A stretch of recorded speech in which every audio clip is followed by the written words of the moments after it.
It's about 26 to 5 on 2CC Canberra live until 6 o'clock, and it's a Friday afternoon. It's straight after the 4:30 news, so that means it's time to talk all things financial. And to do that, joining us from Envision Financial, Luke Smith. Good afternoon. It's a Friday special today, isn't it? It is. Well, what do you mean by that exactly? It's looking a bit gloomy.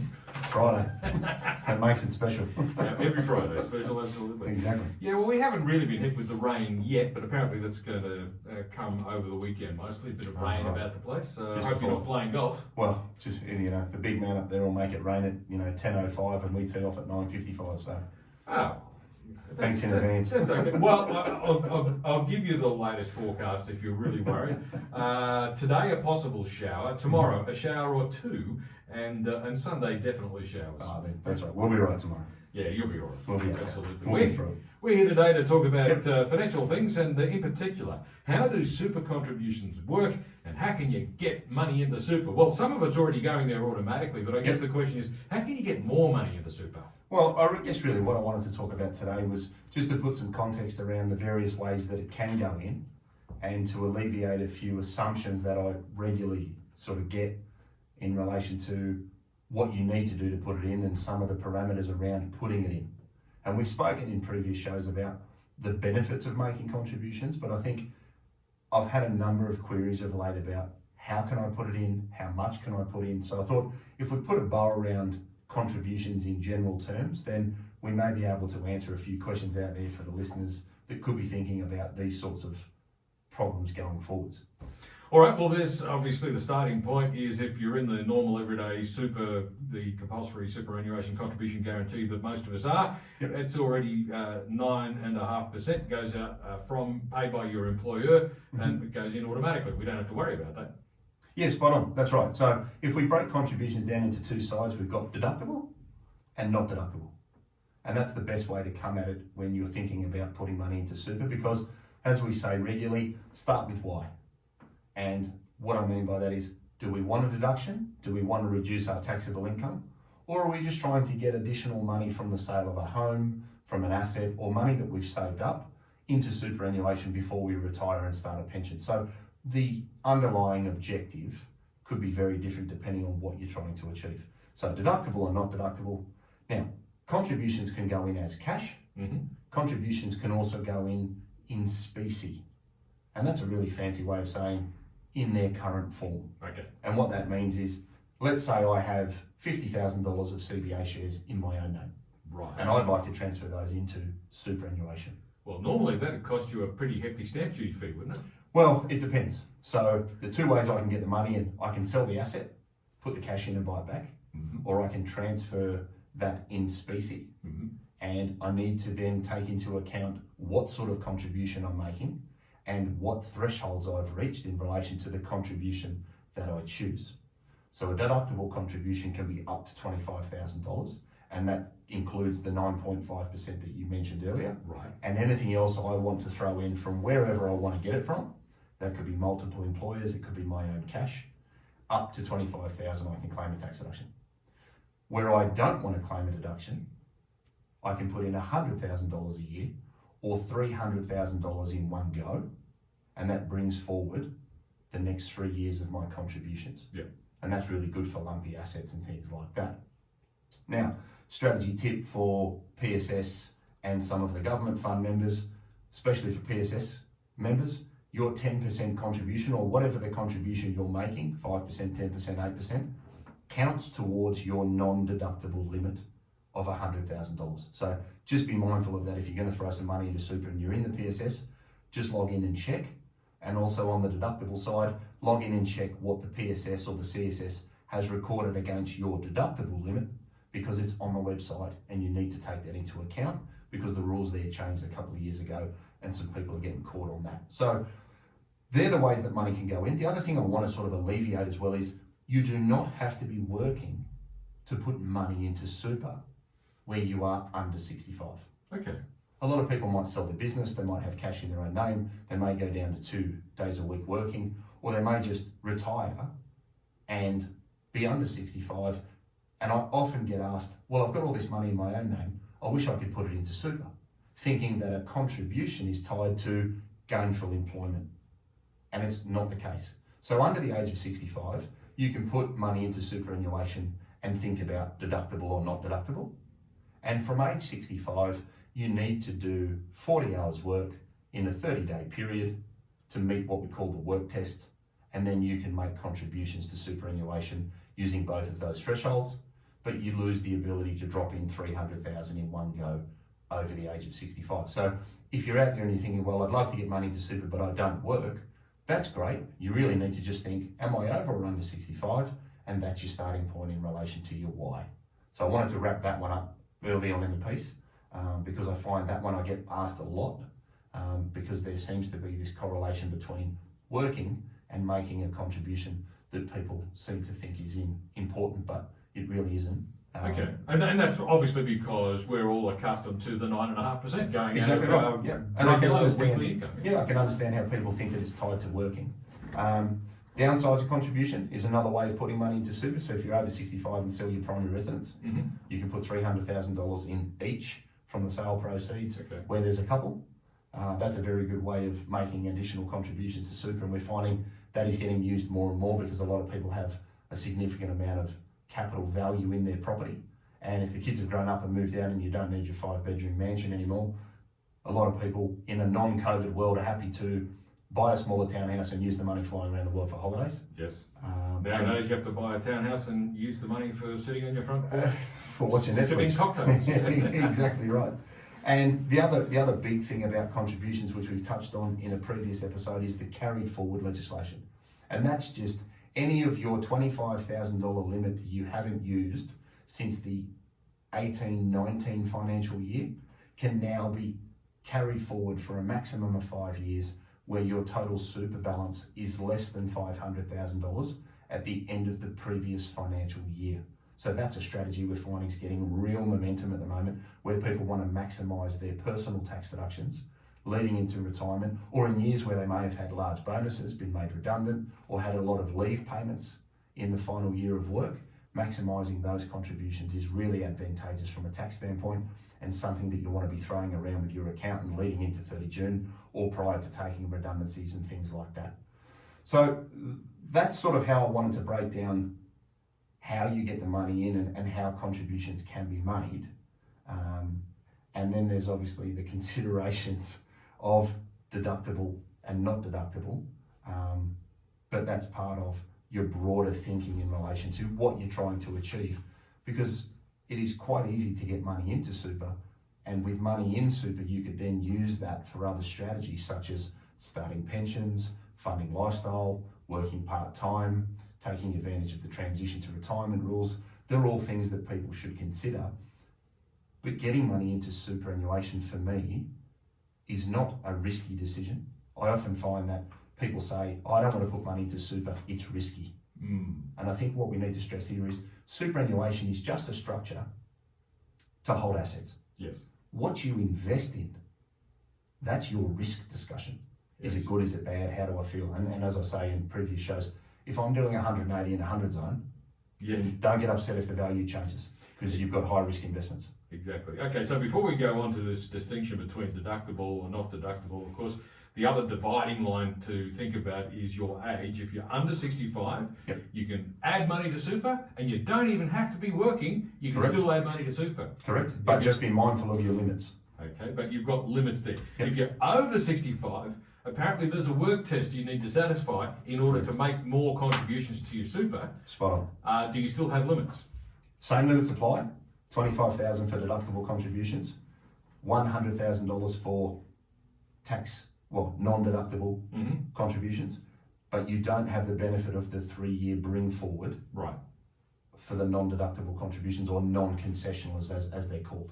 And one of the things that people sometimes say about superannuation is, well, I don't want to put too much in there right now because I might need it.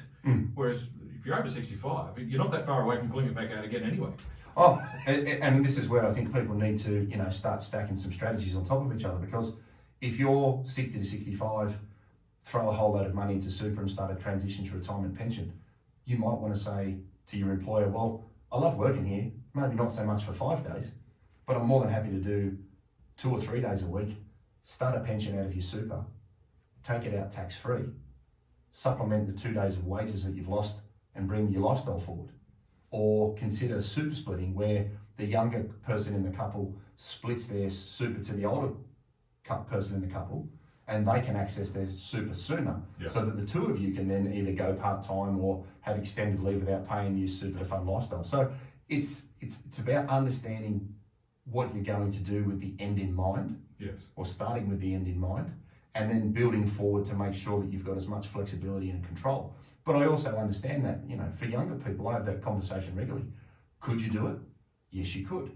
But you may want to pay your house off or put a significant dent in your mortgage, because that carried forward rule lets you have the best of both worlds and have a number of years to try and target both objectives by paying off your house and using an offset account, and then using it in latter years to sell assets and mitigate tax. And you can really start to chop and change things now, whereas in the past, if you didn't use that $25,000 limit, it was lost.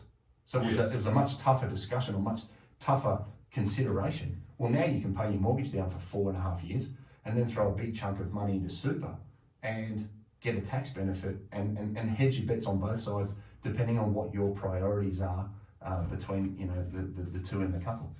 Now, when we look at the difference between deductible and not deductible, within our caps, of course, what are the reasons for choosing one or the other? So, from a deductible standpoint, we may be thinking about reducing your personal income tax, or using the carried forward legislation as we've spoken about. Because if you didn't use 10,000 at the end of the 19 financial year, and you didn't use 10,000 in the 19-20 financial year, your contribution cap for the 2021 year is the 25 in the current year, plus the 20 you didn't use in those 2 years prior. Now, that's really powerful if you've been at home raising kids, come back into the workforce, started a job on a really good salary and said, well, I need to catch up my super. And again, just because you weren't working doesn't mean that you've lost that. It's your ability to make the contribution within that 5-year window. And if you haven't worked for those 2 financial years, then you've got $50,000 in the bin that you could use in future years to help mitigate tax on that side. So deductible contributions are good for building super, maximising deductions, helping to mitigate income tax, or looking to maximise contributions in a year where you may have sold an investment property or another taxable asset to help try and mitigate capital gains tax. They're all reasons that you could think about using a deductible contribution as part of your asset accumulation towards superannuation. On the non-concessional side, the sale of big assets, the inheritance of money, downsizing your family home, and using accumulated savings to maximise your super leading into retirement age can then be used to help fund lifestyle if you want to work part-time. It could be used to start an income stream that could fund lifestyle if you fully retired, or you may wish to go back and contract. You can use pension payments to fund deductible contributions. There's so many ways we can slice this up. It's just about having as much control and flexibility as possible to adapt to your changing environment. Now, this might seem like a really dumb question, but when we're talking about deductible and non-deductible, what we're talking about is basically contributing money from your pre-tax income, and as opposed to contributing money from your post-tax income. You can do both. Okay. So a deductible contribution could be under what a lot of people know as salary sacrifice, right? Where your employer used to direct part of your wages. Or you can now make... That's from your pre-tax income. Correct, that's right. And you get a tax deduction for that amount, and your employer reflects that during the year in the amount of tax you pay each fortnight. The other way of doing it now is to make a personal deductible contribution, where you take after-tax income, savings, money in your offset account, inheritance, wherever you get it from, and putting that money in yourself to superannuation, and then completing what they call a notice of intent to claim a deduction. And that tells your super fund, hey, that $10,000 that I put in this year, I'm going to claim a tax deduction. And then the super fund lets the ATO know, and your accountant says, oh, you put 10 in, let's claim a tax deduction. They let the ATO know, and then the ATO matches it together, and you get your tax deduction. So one thing I would stress to people is make sure your paperwork is watertight, because if you don't claim the deduction through a notice of intent, you could be tears, and they won't be the super funds. And in that vein, make sure you're on a very good speaking terms with your accountant. Well, and this is where I stress to people, speak to your trusted advisor, be it your planner, be it your accountant, and do it right before June. Now, don't leave it to the 20th of June to have these discussions. You should be proactive, your accountant should be proactive and should be chasing up, hey, it's April, it's May, I've looked at your accounts, I've looked at your earnings, I think it'd be advantageous to, and be across those sorts of things with plenty of time so that you can line your paperwork up and get your ducks in a row, because funds must be cleared in the super fund account for them to be assessed in the financial year that you make the contribution. And in the last 2 years, we've had 30 June either on a Friday or a weekend. Oh. And there's been And that causes all sorts of mayhem. plenty of tears again.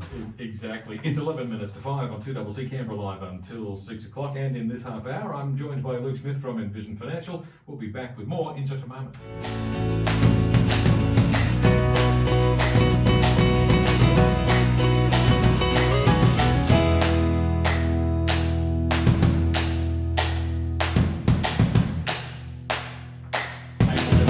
On 2CC Canberra Live until 6 o'clock. And in this half hour, of course, I'm joined in the studio by Luke Smith from Envision Financial. Today, we've been talking about how do super contributions work and how can you get more money into your super. We always like that phrase, more money, don't we? Well, I'm all for more, all sorts of more.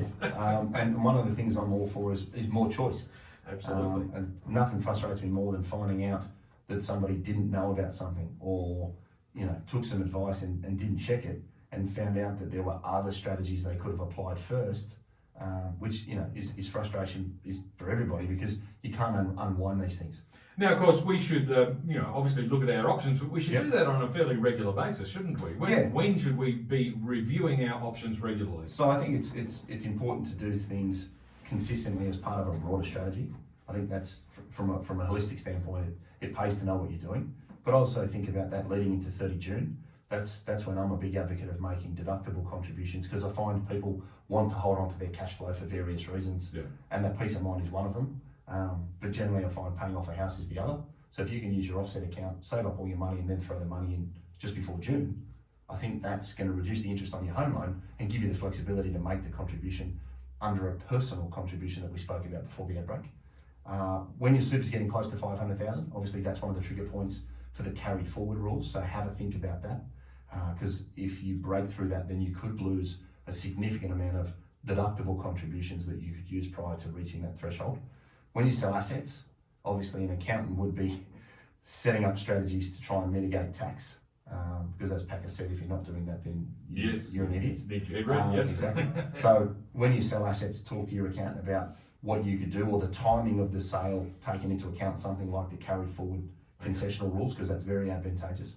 Prior to retirement, making non-deductible contributions prior to retirement can maximise the capital base from which a tax-free income stream could be sourced. And you may then choose to go back and work contracting part-time, as we've discussed in previous episodes, and that's a really good way to fund lifestyle with tax-free money. Reaching 65, getting close, again, you lose that $300,000 carry forward threshold over the age of 65, so think about that if that date range is coming up for you. And that doesn't mean you're getting older, you're just getting more experienced, I was told this week. Is that right? And if you've sold the family home or thinking about selling the family home, you can have your cake and eat it too, and make a $300,000 non-concessional contribution to super prior to the age of 65. And then after 65, throw another $300,000 in using the downsizer rules, because one doesn't offset the other. So that's another way to get a significant amount of money into super. Even if you potentially borrowed it, sold your home and repaid the loan, you could get more into super at that time as well. So there's a vast range of strategies that you could look to try and employ, and I think it's important to make informed decisions, because the only bad decision in my eyes is an uninformed one. Yes, or none at all. Or none at all. Because sometimes some people tend to feel that's an option, don't worry about it, and of course really you should worry about it, because later on you will regret that. So there's a number of key events there that might prompt you to review your options, but the one that comes around regular as clockwork is the end of every financial year, isn't it?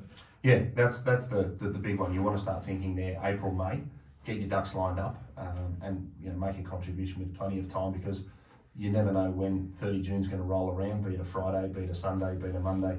You want to make sure that the money's in nice and early, because if you're early, then as someone once said, you're never late. Absolutely, and there's nothing worse than being 2 seconds late. There you go. You know, it's a little bit annoying, and especially when you're working in the media, you can, 2 seconds early is perfectly fine. Yep. 2 seconds late, It's you're in tears. all sorts of trouble. Tears. Alrighty, we're just about at the end of the show once again, but before we go, where can people get more information? Yeah, so look, if you're unsure, you're planning on retirement or just want to look at that hybrid model of part-time and tax-free income, 6260-4749. Barb can make a time and we can have a cup of tea and a chat. We've got envisionfinancial.com.au where you can go to the Knowledge Centre and look at our resource library and read these sorts of things if you're technically inclined. We've got the podcast, the Strategy Stacker, Luke Talks Money on iTunes and Spotify. And we've got Envision Financial Canberra on YouTube where we have all of the key takeouts of the show where you can stop it, pause it, watch it, subscribe, and make sure that you don't miss anything and watch the show at your leisure. So it's all there for people and they can all reach out and get it. Fantastic stuff. We'll catch you again next Friday. See you next week. That's Luke Smith from Envision Financial on 2CC Canberra Live until 6 o'clock. It's 3 minutes to 5.